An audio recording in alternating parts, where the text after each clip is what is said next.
Hello everyone, welcome to study I U. So इस video lecture में हम discuss करेंगे difference between IPC and CrPC, मतलब Indian penal code and criminal procedure code जो है उनके बीच क्या डिफरेंस है, इसके बारे में हम जानेंगे। This video is presented by me, my name is Saurabh Pandey. UPSC से रिलेटेड अगर आपकी कोई भी क्वेरी है तो आप मेरा फेसबुक पेज विजिट कर सकते हैं। My ID is Saurabh Pandey 009। इस लेक्चर का पीपीटी भी आप मेरे फेसबुक पेज से डाउनलोड कर सकते हैं। अगर आप डिफेंस एग्जाम्स की प्रिपरेशन कर रहे हैं तो आप हमारे पेन ड्राइव कोर्सेज का बेनिफिट उठा सकते हैं। अगर आप CAPF central arm police force exam की प्रिपरेशन कर रहे हैं, या फिर कंबाइंड डिफेंस सर्विस एग्जाम की प्रिपरेशन कर रहे हैं, या एफकेट की प्रिपरेशन कर रहे हैं, या एनडीए एग्जाम की प्रिपरेशन कर रहे हैं, या फिर आपकी एसएसबी है, तो आप हमारे पेन ड्राइव कोर्सेज का बेनिफिट उठा सकते हैं। आप StudyIQ.com वेबसाइट विजिट कर सकते हैं और इन कोर्सेज के बारे में जानकारी हासिल कर सकते हैं। तो चलिए टॉपिक स्टार्ट करते हैं। पहले समझते हैं कि लॉ क्या है। अगर लॉ इन जनरल बोलें तो लॉ क्या है? एक सिस्टम ऑफ रूल्स हैं जो कि पर्टिकुलर कंट्री या फिर कम्युनिटी उसको रिकॉग्नाइज करते हैं और ये एग्री करते हैं कि ये जो सिस्टम ऑफ रूल्स हैं, ये सिस्टम ऑफ रूल्स बेसिकली जो एक्शन है मतलब सिटीजन्स के जो एक्शन है या किसी कम्युनिटी के जो एक्शंस हैं उसको रेगुलेट कर सकते हैं। और अगर ये सिस्टम ऑफ रूल्स फॉलो नहीं किए गए तो फिर अगेन उसके ऊपर पेनल्टी लग सकती है। तो इन सिस्टम ऑफ रूल्स को हम कह सकते हैं लॉ। सोसाइटी में एक सोशल ऑर्डर मेंटेन करने के लिए लॉज या सिस्टम ऑफ रूल्स की बहुत ज़रूरी है। देखिए, एक लाइन भी बहुत अच्छी कही गई है कि अगर सोसाइटी में if in a society everyone is a demon, है ना, सब शैतान है, तब भी लॉ की ज़रूरत नहीं है, तब भी सिस्टम ऑफ रूल्स की ज़रूरत नहीं है। क्यों ज़रूरत नहीं है? क्योंकि कोई भी जो है उस लॉ को फॉलो नहीं करेगा। दूसरा पॉइंट क्या कहा गया कि if everyone in the society is angel, है ना, अगर सब एंजल हैं तब भी लॉ की ज़रूरत नहीं है। क्यों लॉ की ज़रूरत नहीं है? क्योंकि सब लोग अच्छे हैं, तो इसलिए हमें ऐसे कोई सिस्टम ऑफ रूल्स की ज़रूरत नहीं है जो कि जो एक्शन है, जो मेंबर हैं कम्युनिटी के या कंट्री के, उनके एक्शन को रेगुलेट करे। लेकिन जब किसी समाज में आपके पास एंजल्स भी हैं और आपके पास डीमंस भी हैं, मतलब अच्छे लोग भी हैं और बुरे लोग भी हैं, तो ऐसे समाज में सोशल ऑर्डर मेंटेन करने के लिए आपको जो सिस्टम ऑफ रूल्स है या फिर जो लॉ है वो ज़रूरी होता है। क्यों ज़रूरी होता है? क्योंकि जो गलत लोग हैं या जो हम कह सकते हैं जो डीमन हैं, वो जो फंडामेंटल राइट्स हैं, जो एक राइट्स हैं एंजल के, वो ना ले लें। और हम ये कह सकते हैं कि जो राइट्स हैं, जो सिटीजन्स के जो राइट्स हैं, जो इस कम्युनिटी या कंट्री के जो मेंबर हैं उनके जो राइट्स हैं उनको प्रोटेक्ट किया जाए। इसके लिए ये बहुत ज़रूरी है कि जो डीमंस हैं, जो हम कह सकते हैं कि जो एक तरीके से जो गलत एक्शन लेते हैं, ऐसे लोगों के एक्शन को रेगुलेट किया जाए, और इसके लिए सिस्टम ऑफ रूल्स या लॉ की बहुत ज़रूरी है। तो अगर हम बात करें लॉ की, तो लॉ हमारे पास दो तरीके के होते हैं। एक है सिविल लॉ और दूसरा है क्रिमिनल लॉ। सिविल लॉ का क्या मतलब है?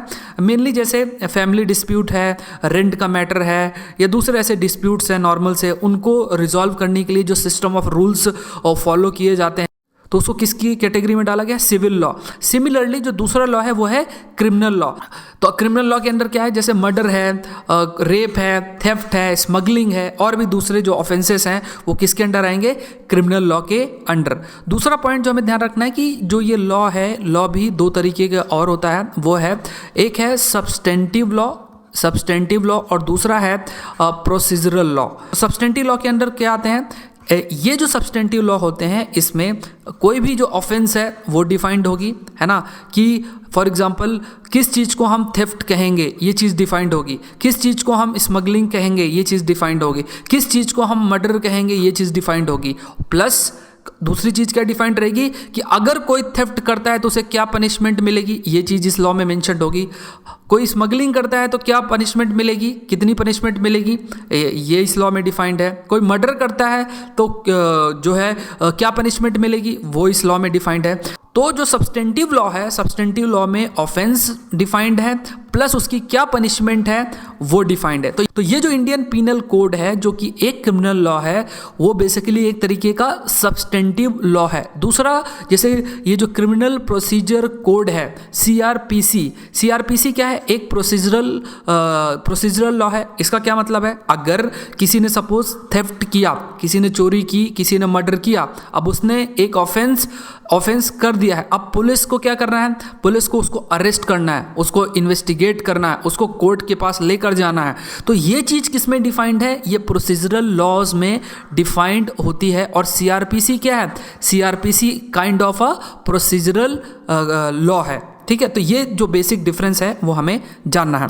तो जो इंडियन पीनल कोड है वो क्या है, एक सब्सटेंटिव लॉ है जिसमें वेरियस क्राइम्स ऑफेंसेस डिफाइंड है प्लस उसमें की क्या पनिशमेंट होगी वो चीज़ डिफाइंड है। जैसे फॉर एग्जांपल मर्डर की बात करें तो मर्डर डिफाइंड है सेक्शन 300 में, जो IPC का सेक्शन 300 है उसमें डिफाइंड है कि किसको हम मर्डर बोलेंगे।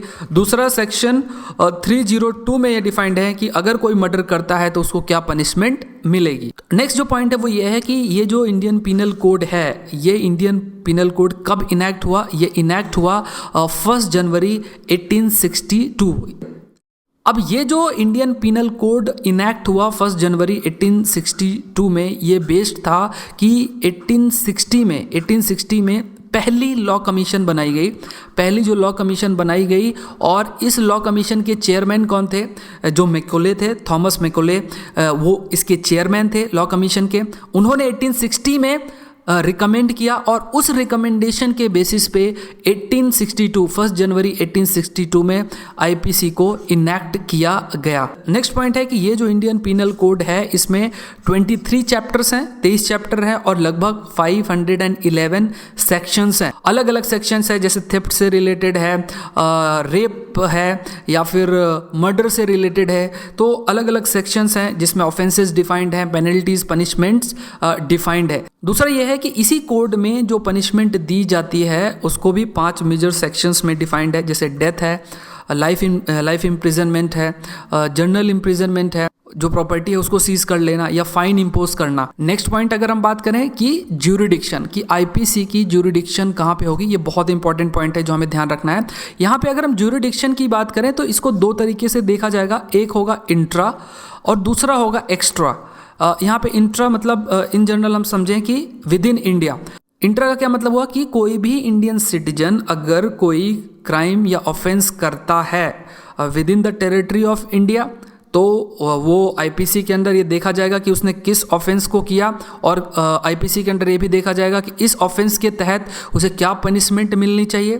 तो इसे हम कह सकते हैं इंट्रा ज्यूरिडिक्शन। दूसरा कि अगर कोई फॉरेन सिटीजन, जैसे फॉर एग्जांपल लें कि इटली का कोई सिटीजन है और वो इंडियन टेरिटरी में आके कोई ऑफेंस करता है या क्राइम करता है, तब भी उस पर IPC अप्लाई होगा। तो ये हम कहेंगे कि अगर इंडियन सिटीजन या फिर फॉरेन का कोई पर्सन है, फॉरेनर है, वो अगर इंडियन टेरिटरी में कोई भी क्राइम करता है तो IPC उस पर अप्लाई होगा। दूसरा एक्स्ट्रा टेरिटोरियल की बात करें तो जैसे कोई इंडियन सिटीजन जो है वो किसी दूसरी कंट्री में जाके अगर क्राइम करता है या कोई ऑफेंस करता है तब भी जो है उस पर IPC लगेगा। तो ये 2 तरीके के ज्यूरिडिक्शन हो सकते हैं, मतलब विद इन द टेरिटरी और आउटसाइड द टेरिटरी, दोनों ही केसेस में IPC अप्लाई हो सकता है। दूसरा पॉइंट अगर हम देखें वो है एप्लीकेबिलिटी, कि किन किन एरियाज़ में ये जो IPC है वो एप्लीकेबल है। तो पूरे इंडिया में IPC अप्लाई होती है एक्सेप्ट जो JNK है, जम्मू एंड कश्मीर में उनका खुद का जो पीनल कोड है वो है रणबीर पीनल कोड, जो कि सिमिलर है हमारे पीनल कोड से। तो जो जम्मू एंड कश्मीर में ये पीनल कोड फॉलो होता है। नेक्स्ट जो पॉइंट है वो क्या है, क्रिमिनल प्रोसीजर कोड, जो कि एक प्रोसीजरल लॉ है। जैसे हमने डिस्कस भी किया कि प्रोसीजरल लॉ का क्या मतलब हुआ। तो इस कोड के तहत क्या डिफाइंड होगा कि अगर किसी ने कोई क्राइम या ऑफेंस कर लिया तो अब उस पर जो केस रजिस्टर होगा उसको आप कैसे परस्यू करोगे। जैसे फॉर एग्जांपल अगर कोई क्राइम होता है या कोई ऑफेंस होता है तो FIR दर्ज करना, तो किस तरीके से FIR दर्ज होगी, इन्वेस्टिगेशन के प्रोसीजर्स, चार्जशीट कैसे फाइल होगी, ये सारी चीज़ें किस पे मेंशन्ड है, क्रिमिनल प्रोसीजर कोड में। तो अगर हम बात करें क्रिमिनल प्रोसीजर कोड की, तो इसका एम क्या है? इसका एम है providing the proper mechanism for the imposition of criminal law. जो क्रिमिनल लॉ है उनका प्रॉपरली उनका इम्पोजिशन या इम्प्लीमेंटेशन हो सके, इसके लिए सेट ऑफ मैकेनिज्म या मशीनरी ये प्रोवाइड किया जाता है अंडर क्रिमिनल प्रोसीजर कोड। जैसे फॉर एग्जांपल अरेस्टिंग क्रिमिनल को अरेस्ट करना, इन्वेस्टिगेटिंग केसेस, कोर्ट के सामने जो क्रिमिनल्स को पेश करना, एविडेंस कलेक्ट करना, या फिर जो पेनल्टीज़ हैं वो इम्पोज करना, पनिशमेंट इम्पोज करना। तो इन शॉर्ट हम कह सकते हैं कि जो सारा प्रोसीजर है रिलेटिंग टू इन्वेस्टिगेशन या ट्रायल, बेल, इंटरोगेशन, अरेस्ट, ये सारी चीज़ें किस पे डिफाइंड है? वो डिफाइंड है CrPC। तो हम ये कह सकते हैं कि जो IPC है और CrPC ये दोनों एक दूसरे पर डिपेंडेंट हैं। ये ऐसे नहीं कि हम इनको आइसोलेशन में देख सकते हैं।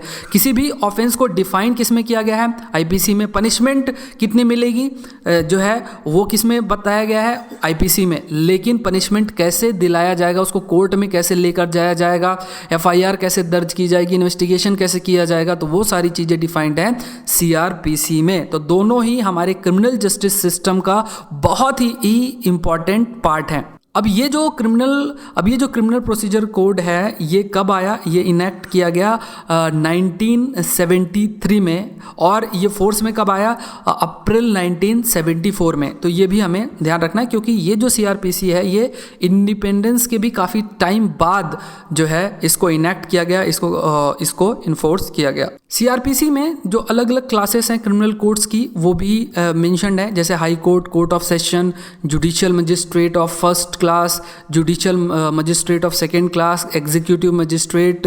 जो अलग अलग जो ऑफेंसेस होते हैं और वो ऑफेंसेस किस कोर्ट में जाएंगे, तो ये चीज़ भी CrPC में मेंशन्ड है। जैसे अलग अलग जो कोर्ट्स हैं, सेशन कोर्ट है या जुडिशियल मजिस्ट्रेट है, तो इनका ज्यूरिडिक्शन भी डिफाइंड होता है। तो कुछ ऑफेंसेस जो हैं एक कोर्ट में जा सकते हैं, कुछ ऑफेंसेस दूसरे कोर्ट में जा सकते हैं, या क्या हायरार्की फॉलो होगी, ये एस्पेक्ट भी CrPC में मेंशन्ड है। तो ये पॉइंट भी हमें ध्यान रखना है। सो इस वीडियो लेक्चर में हमने डिस्कस किया difference between IPC and CrPC के बारे में। आई होप ये वीडियो लेक्चर आपके लिए हेल्पफुल होगा। Thank you for watching the video.